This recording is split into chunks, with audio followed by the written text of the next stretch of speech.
be concessions made by all sides. We're not going to predetermine what those are. I have reason to believe the American side has better understood our position. I have the impression that some negotiations are taking place now. Again, about Ukraine and without Ukraine. There is going to be some discussion of territory, and there's going to be discussion of security guarantees. Let me repeat it again. Ukraine's membership in NATO is unacceptable. I wonder if we didn't give in to all these ultimatums at the most difficult moments, why is there a feeling that Ukraine will do so now? Welcome to the day. America's top diplomat says Washington and Moscow have taken the first step of what he called a long and difficult journey to ending the war in Ukraine. Secretary of State Marco Rubio said the United States and Russia want to work towards ending the conflict in a way that is enduring, sustainable and acceptable to all sides. Secretary Rubio's comments followed a meeting with his Russian counterpart, Sergei Lavrov, in Saudi Arabia. The two men agreed to appoint high-level teams to negotiate an end to the conflict and to improve US-Russia relations. It was the first high-level meeting between the two countries since Russia invaded Ukraine. One person absent from the meeting in Saudi Arabia was Ukrainian President Volodymyr Zelensky. He wasn't invited and is currently in Turkey for talks with President Recep Tayyip Erdogan and for the inauguration of a new Ukrainian embassy building in Ankara. Speaking there, he called for fair peace talks.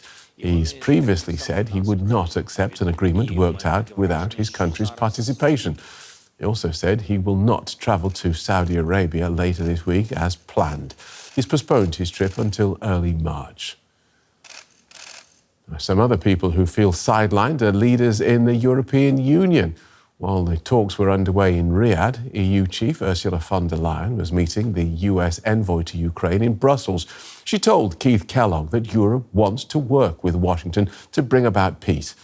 Mr. Kellogg was in Brussels to meet European leaders. The Commission President told him that European nations are ready to step up, including doing more to arm Ukraine. European leaders are mounting a diplomatic push to be included in peace talks after Mr. Kellogg last week ruled out European participation. Well, let's see if this is a mess or if there is planning and intent behind it. We're joined by Angela Stent, who is a senior non-resident fellow at the Brookings Institution in Washington, D.C. She's also the author of the book Putin's World, Russia Against the West and With the Rest. Welcome back to DW. What do you think? Is Vladimir Putin sitting in his study somewhere in the Kremlin with a big smile on his face at the way this is going? Oh, yes. I think he's very happy, and I think they're breaking out the vodka bottles in the Kremlin. I mean, essentially what you had today was an agreement for the US and Russia to restore relations. They're going to build up their embassies again. The US embassy had hardly any staff. They're going to talk about increasing economic relations, the possibility of removing sanctions on Russia, and increased political cooperation. So really, Putin has come in from the cold, having been shunned by the West since he launched his invasion of Ukraine in February of 22. He's now being welcomed back, at least by the US. And you'll note that there really wasn't very much discussion today of a peace plan for Ukraine. Obviously, that's very complicated. I think the main outcome was this restoration now of high-level contacts between the US and Russia and planning for a Trump-Putin summit. Yeah, the way you outlined it there, I mean, my next question was going to be, what do you see as Washington's strategy? But the way you outlined it there, it sounded like you think, well, Washington's strategy was to restore relations with Russia, build up business links, build up diplomatic links. This will be good for the United States. Everything else seems to be sort of by the by. Am I being overly cynical there? No, I mean, I think you're quite correct. Trump does want to end the war. He keeps saying that, the war wouldn't have started had he been president. We know that he'd like to get the Nobel Peace Prize. So he would like to stop the war because he also doesn't want the US to go on supporting Ukraine. But I think certainly one has the feeling that they really don't have a plan yet for how they think they're going to end the war. As you showed General Kellogg, he's got his negotiations with the Ukrainians and the Europeans, but they're not at the table. And so I think we'll have to wait and see how much coordination there is and what the details are. But so many concessions so early in the process. What do you think is the thinking there? Well, I think that, the Trump administration would like to get this war over. I think that some of them believe that it was a big mistake in fact, it was the George W. Bush administration to offer Ukraine NATO membership at some point in the future, although nothing had happened to make that happen. And so I think their priority now is to get this over with. And, they've made all these concessions to essentially what is Putin's position, that Ukraine will have to accept the loss of territory, that it will have to say no to NATO membership, at least for a long time, and that the U.S. will not provide troops in the event of a peace agreement to enforce the peace agreement as peacekeepers. But the Europeans are supposed to do that, even though they're not at the table. And they've already had to fill out forms for the Trump administration telling them what they could provide in such if that in fact happens. Let's talk about the European response. I know you studied Europe and Eastern Europe. So how should Europe react to a future essentially free of US defense protection with an emboldened Russia thinking about its next adventure? Well, I think this has been a wake-up call, and it was very much symbolized by what happened at the Munich Security Conference, that the different Europeans have to step up and they have to increase their military budgets, and they have to, go back to building up their defense sector, which, of course, they haven't wanted to do. And the message is that the U.S. isn't going to be with you. It's quite possible that the U.S. may withdraw some of the troops it has in Eastern Europe now. Trump tried to do that in his first administration, but it didn't happen, even though it was planned. So I think that's the message to Europe. If you want to deter Russia from further aggression, you're going to have to do it largely by yourselves. And now that the US has reopened diplomatic channels with Russia, can Europe continue to try to isolate Russia by itself? It sounds like the whole edifice is starting to crumble. Yeah, I think it will be very difficult. I mean, the European governments may choose not to have high-level contacts with Russia, but it is going to be more difficult. And the interesting question is, if the U.S. starts to try and remove the sanctions, how long will the Europeans keep these sanctions as well? You already have discussion in Europe about importing Russian gas again if things get better. So I think it will be much harder for the Europeans to isolate Russia. And we had this meeting yesterday in France with some of the major European countries talking about how to respond to that. But it's really a wake-up call for them. OK. And again, looking into the future, we have a future where the US has normalized relations with Russia, while Europe at the same time is struggling to put itself on a war footing ahead of President Putin's next move. That's our future, is it? Well, I think that's what it looks like at the moment. It would be very hard to imagine that Putin would have a change of heart and think, all right, I'll make a peace agreement with them. We've got a little bit more territory and we'll accept that and go home and declare victory. I mean, from everything that he has said and done in the past decade, at least, he has ambitions to, redo the post-Cold War settlement. And if you look at the treaties that Russia presented to the West in December of 21, really to recoup Russia's sphere of influence, not only in the post-Soviet space, but also among the members of the Warsaw Pact. So that's, again, unless he has a change of heart, that's his longer-term ambition. Angela Stent, that's quite a vision of the future. Thank you for outlining it so clearly. Angela Stent, Senior Non-Resident Fellow at the Brookings Institution. Thank you so much. Thank you. Eliot A. Cohen is an American political scientist working with the Center for Strategic and International Studies and the Johns Hopkins School of Advanced International Studies. Good to have you with us, Eliot. Now, what's your take on the result of these talks between the US and Russia? Well, there are really two things. One is what is actually agreed, and then the other is the atmosphere. What was actually agreed is not very much. I mean, they've agreed to continue talking. Essentially, there was no outlines of an agreement on Ukraine or anything else.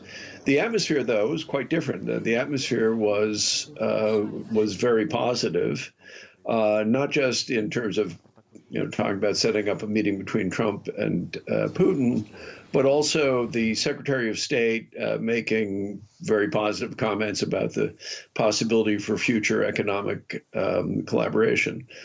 I'll just add my personal view that it's a disgrace. I mean, it's shameful, given what the Ukrainians have been through, given what the Europeans have done to support them, that we did this really without reference at all to either Ukraine or to Europe, and without any indication of the fact, which is that Russia launched a brutal, brutal war of aggression, which has killed and wounded hundreds of thousands of people, has led to the mass criminal behaviors, rape, torture, kidnapping of children. So I hate to say it as an American, but it was a disgraceful day for my country. Not too long ago, you wrote an article in The Atlantic titled How Trump Could End the War in Ukraine, in which you said it's important to be able to make a choice, not just between good and bad options, but between very bad and truly awful ones. Where do you think we are right now? I don't know. I have very little faith in President Trump. I think he actually gave a press conference today following the Riyadh meeting, in which he's quite critical of President Zelensky. So I would not rule out the worst. I mean, I'm still hoping that I think this is what we'll probably end up with is something that's quite bad, which would still preserve a large rump Ukraine, which would still be able to be adequately armed, and which would be able to recover economically. I think the notion of European troops, including NATO troops, being in Ukraine at the end of this is absolutely critical. Even if they're not American soldiers on the ground, to have a very large European presence is, I think, absolutely vital. This is not, despite what the American delegation said, the end of a conflict. We're seeing here the revival of Russian imperial objectives and aims, and if it's a really bad peace, it'll just be setting the stage for another war. Yeah, you mentioned the possibility of European troops. The EU and Ukraine have talked about or complained about not being welcome to talks. The Europeans, though, don't seem to have a clear plan about what they want in this regard, though. So what are your thoughts on that, the fact that they themselves are disagreeing on where to go from here? Well, look, I disliked very much Vice President Vance's speech at the Munich Security Conference, but he was hammering home one point which is absolutely true, which is the Europeans have failed to defend themselves. They failed to spend the money on defense that they've promised to and that we've repeatedly asked them to. Germany itself has kind of fallen behind the promise of the Zeitenwende. It just hasn't happened. So the first thing that has to happen is Europeans have to decide that they're willing to defend themselves and to invest the resources. Some Europeans obviously have, like the Finns and the Poles and so on. And somebody has to step forward. Now, I'm hoping that after the German elections that you get a different government which is much more willing to exercise leadership. The German role here is actually tremendously important. And despite all of its difficulties, it's the biggest economy in Europe. It has the potential to lead, and I hope that under different leadership than the really weak leadership that it's had, that it will be able to do so. But more broadly, the problem is we've had a NATO alliance which has been extremely dependent on American leadership. And I'm very sad to say that I just don't think for the next 4 years you can count on American leadership. I just don't believe that this administration has any interest in this, and I don't think they have much capacity for it. So the Europeans, this is a real test for Europe. It's a real test for European statesmen. Above all, it's a real test of the European willingness to defend freedom in a European home. Now, looking at this whole scenario, there are multiple issues. There's Russia and its own ambitions, but when we also talk about, for example, European troops on the ground, Russia does have a problem with that, especially where it involves NATO legalities. What would an ideal plan look like, bearing in mind what Russia and Ukraine can agree on realistically? So first, let's not take at face value everything the Russians say. I mean, this is supposed to be a negotiation. One of the things that was pathetic about the American performance was that we've been given concessions for absolutely nothing, and we've assumed that what they call their red lines are their red lines. The Russians, by the way, have already accepted NATO expansion. What do we think Finland and Sweden being part of NATO are after all? So I don't think Europeans, as they think about their security, should care overly much about what the Russians think. The ideal solution would be, I would like to see American troops in Ukraine, but certainly a large European military presence that is consequential, not a few observers, but we're talking about tens of thousands of European soldiers and the will to help the Ukrainians defend themselves. Ukraine has been fighting a war for European freedom, and they've borne the cost. And it is absolutely time for European states to step up and be willing to stand side by side with them. Eliot Cohen, we appreciate your time and your insights. Thank you very much. My pleasure.